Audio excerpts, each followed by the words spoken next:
যে নতুন কিছু আমরা রেসিডেন্সিয়াল মডেল কলেজকে উপহার দেব এবং এবারে যে সপ্তমবারের মতো সফল আয়োজন সুসম্পন্ন হয়েছে ইন্টারন্যাশনাল টেক কার্নিভালে।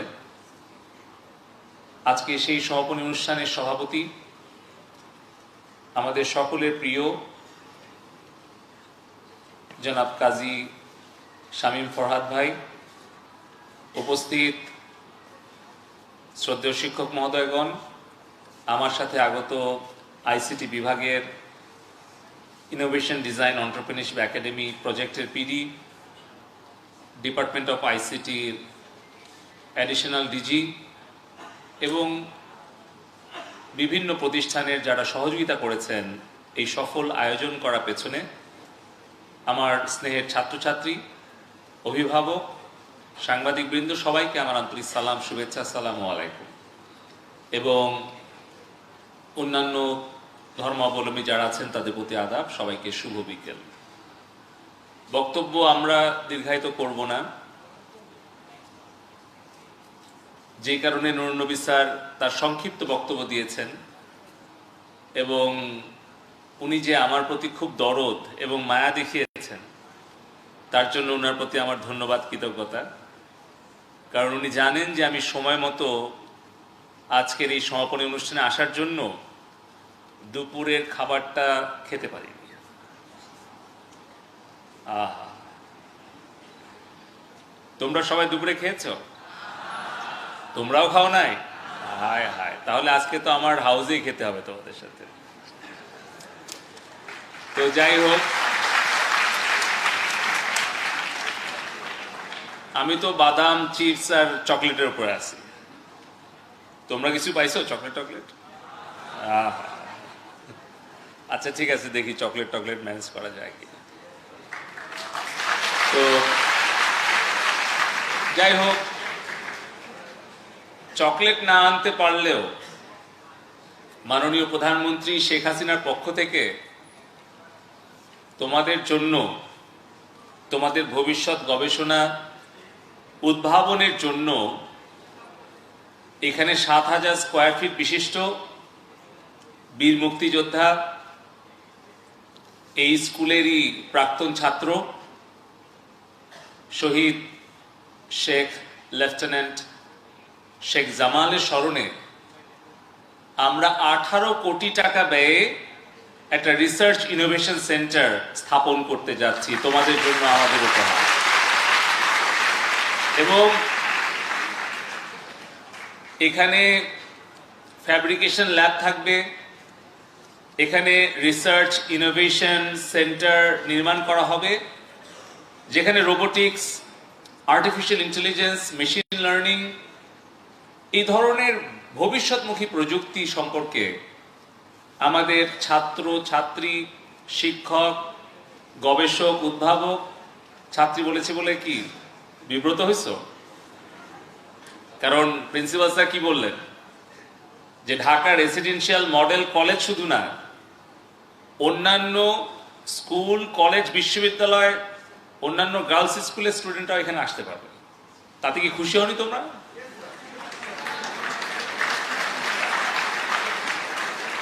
নাকি তোমাদের ক্যাম্পাস কাউকে ঢুকতে দিতে চাও না? আমরা চাই একটা whole of government, whole of nation approach নিতে। সেটা কেমন? আমরা চিন্তা করলাম এই রিসার্চ ইনোভেশন সেন্টারটা যদি আমরা আইসিটি টাওয়ারে ইনোভেশন ডিজাইন এন্ড এন্টারপ্রেনিউরশিপ একাডেমিতে স্থাপন করতাম, তাহলে তোমাদের এই 5,000 স্টুডেন্টের আমাদের ওই মন্ত্রণালয়ে গিয়ে সেই রিসার্চ ল্যাবে কি যে প্রবেশ করার সুযোগ কি বেশি থাকতো? কম থাকতো। কিন্তু তোমাদের স্কুল ক্যাম্পাসে, কলেজ ক্যাম্পাসে যদি এই ইনোভেশন সেন্টারটা হয়, তাহলে তোমরা রেগুলার তোমাদের ক্লাসের পাশাপাশি যেরকম আইসিটি ক্লাবে বসছো, তোমরা কম্পিউটার ল্যাবে বসছো, সেরকম কিন্তু তোমরা ওই রিসার্চ ইনোভেশন সেন্টারেও তোমরা তোমাদের কল্পনা, তোমাদের স্বপ্নের যে সকল উদ্ভাবনগুলো করতে চাও, সেগুলো তোমরা কিন্তু হাতে কলমে তোমরা রিসার্চ এবং প্রোডাক্ট ডেভেলপ করতে পারবে। এবং পাশাপাশি আমি দেখলাম, আমি তো প্রতি বছরই তোমাদের ক্যাম্পাসে আসি, আমি দেখলাম যে শুধু কলেজ নয়, বিশ্ববিদ্যালয়ের ছাত্রছাত্রীরাও কিন্তু আমাদের ইন্টারন্যাশনাল টেক কার্নিভালে তারা পার্টিসিপেট করে। এবং আমি দেখলাম গত কয়েক বছরে চতুর্থ শিল্প বিপ্লবের ভবিষ্যৎমুখী এই টেকনোলজিগুলো নিয়ে আমাদের স্টুডেন্টরা, আমাদের টিমগুলো একের পর এক চমৎকার প্রজেক্ট সাবমিট করছে। যে কারণেই কিন্তু আমরা গত কয়েক বছর ধরে আমাদের আইডিয়া একাডেমি থেকে, আমাদের A2I এজেন্সি থেকে আমরা সিদ্ধান্ত নিলাম যে এখানে যে প্রজেক্টগুলো সাবমিট করা হচ্ছে সেগুলোকে আইডিয়েশন থেকে কমার্শিয়ালাইজেশনের জন্য, তাদের প্রুফ অফ কনসেপ্ট তৈরি করার জন্য, তাদের এই সকল উদ্ভাবনী চিন্তা এবং প্রকল্পগুলো মিনিমাম বিজনেস ভায়াবল করার জন্য আমরা গ্রান্ট দেওয়ার সিদ্ধান্ত নিলাম। আমি খুবই আনন্দিত যে আমাদের A2I এবং আইডিয়া টিম, আমাদের রাসেল স্যার সহ আমাদের সকল শিক্ষকদেরকে এবং ছাত্রছাত্রীদেরকে নিয়ে তারা যে সিলেকশন বোর্ড করেছিল, সেখানে 200-র ওপরে প্রপোজাল ছিল। তার মধ্যে কিন্তু তালিকা সংক্ষিপ্ত হতে হতে আজকে আমরা একজন চ্যাম্পিয়নকে পেয়েছি এবং আমরা আরো 12 জন অ্যাওয়ার্ডিকে আমরা প্রাইজ মানি দেব, গ্রান্ট দেব, এবং সেটার পরিমাণ কিন্তু কম নয়। আমরা 1 লক্ষ করে অনুদান দেব 10 জনকে, আমরা 3 লক্ষ করে আমরা অনুদান প্রদান করব 2 জনকে, এবং যে টিম চ্যাম্পিয়ন হয়েছে তাদেরকে আমরা দেব 5 লক্ষ টাকার গ্রান্ট, অনুদান।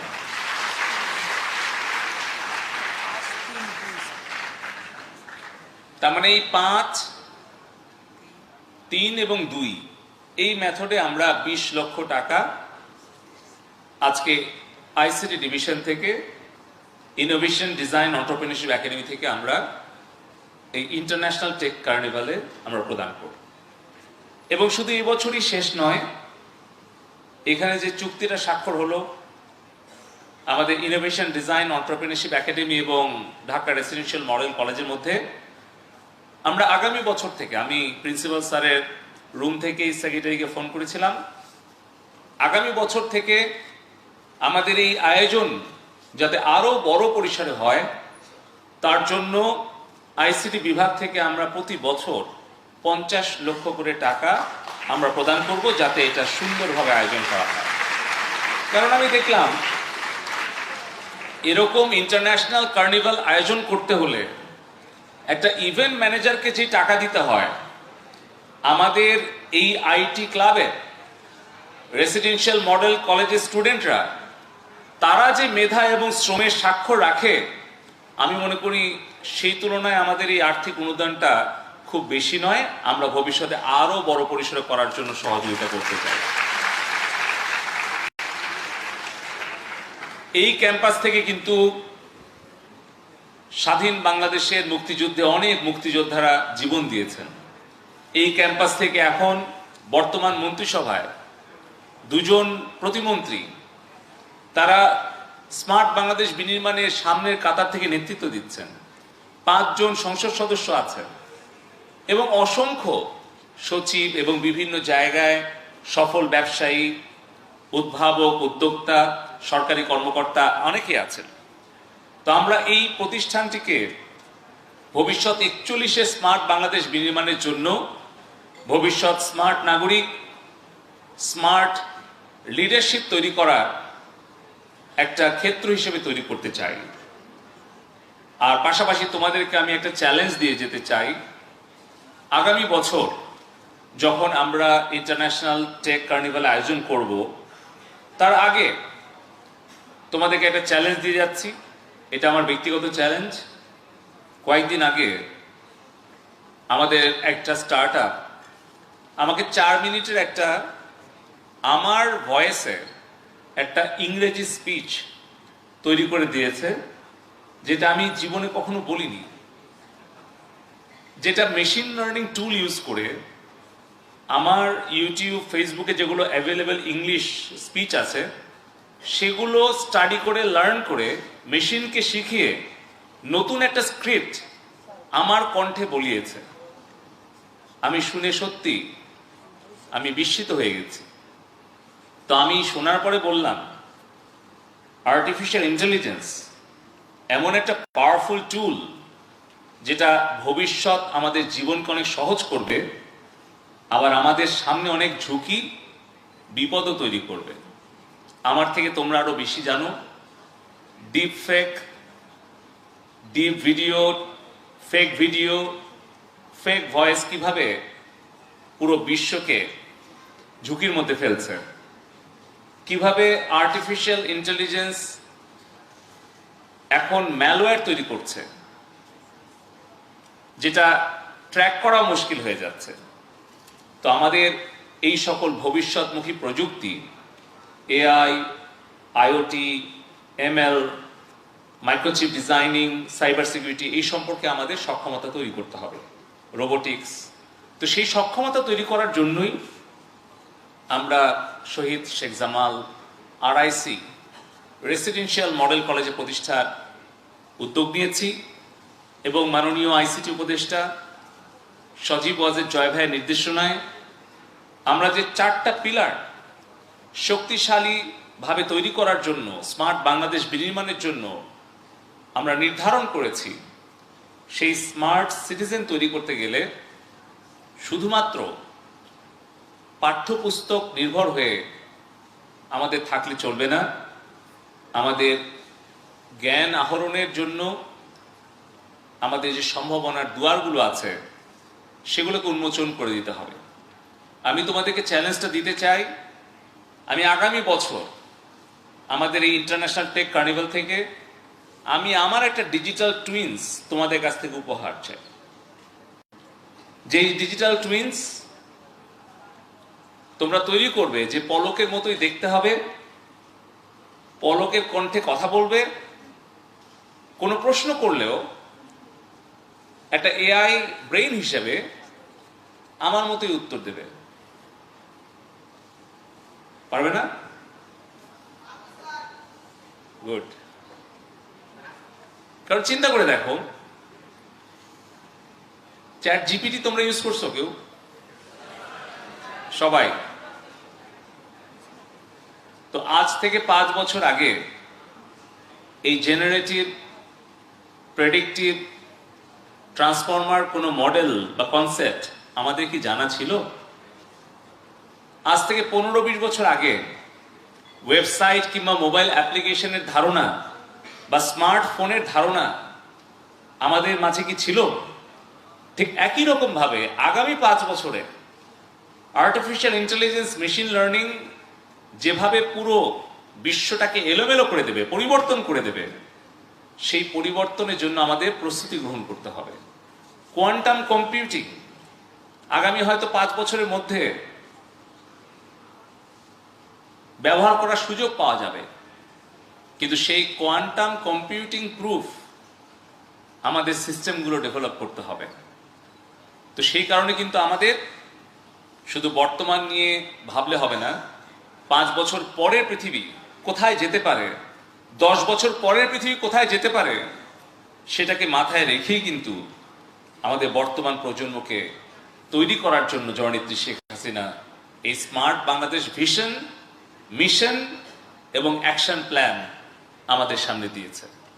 আমরা সরকার, আইসিটি ডিভিশন, আমরা শুধু চেষ্টা করছি তোমাদের সেই সুযোগটা তৈরি করে দেওয়ার, তোমাদের সেই মেধা, যোগ্যতা, দক্ষতা এবং শ্রম দিয়ে যাতে তোমরা তোমাদের মেধা, যোগ্যতা, দক্ষতা দিয়ে সারা বিশ্বে বাংলাদেশকে নেতৃত্বের জায়গায় নিয়ে যেতে পারো এবং 2041 সাল নাগাদ বঙ্গবন্ধুর স্বপ্নের বৈষম্যহীন একটি অন্তর্ভুক্তিমূলক সোনার বাংলার আধুনিক রূপ জননেত্রী শেখ হাসিনার স্মার্ট বাংলাদেশ বিনির্মাণ করতে পারো। তার জন্য আমরা ডাক, টেলিযোগাযোগ, এবং তথ্য প্রযুক্তি মন্ত্রণালয়ের পক্ষ থেকে ঢাকা রেসিডেন্সিয়াল মডেল কলেজের পাশে ছিলাম, আছি এবং আগামীতেও থাকবো ইনশাআল্লাহ। আমাকে নুরুন নবী স্যার বলেছেন যে স্কুল অফ ফিউচার আমাদের স্কুল এবং কলেজ পর্যায়ে দুটো স্থাপনের জন্য, যেখানে হয়তো 4টা থেকে 8টা ক্লাসরুম আমরা স্মার্ট বোর্ড সহ আমরা স্কুল অফ ফিউচার প্রতিষ্ঠা করতে পারবো। গত অর্থ বছরে কম্পিউটার এবং নতুন গাড়ি কেনার ব্যাপারে একটা নিষেধাজ্ঞা ছিল অর্থ মন্ত্রণালয়, যে কারণে আমরা পারিনি। তবে আশা করছি আগামী অর্থ বছরের মধ্যে আমরা ঢাকা রেসিডেন্সিয়াল মডেল কলেজে কলেজ পর্যায়ে একটা, স্কুল পর্যায়ে আর একটা, দুটো Sheikh Russel school of future ইনশাল্লাহ প্রতিষ্ঠা করতে পারব। আমি সবাইকে আবারও ধন্যবাদ, কৃতজ্ঞতা জানিয়ে আমার বক্তব্য শেষ করছি। যারা বিজয়ী হয়েছ তাদেরকে অভিনন্দন, যারা অংশগ্রহণ করেছ তাদের জন্য শুভকামনা। আগামী বছর আমরা আরো বড় পরিসরে আমাদের ঢাকা রেসিডেন্সিয়াল মডেল কলেজের উদ্যোগে, আইসিটি বিভাগের সহযোগিতায় এবং বেসরকারি যারা সহযোগী আছেন তাদের সহযোগিতায় আরো বড় পরিসরে আমরা ইন্টারন্যাশনাল টেক কার্নিভাল করব, সেই প্রত্যাশা রেখে আমার বক্তব্য শেষ করছি। Be innovative and smart. জয় বাংলা, জয় বঙ্গবন্ধু।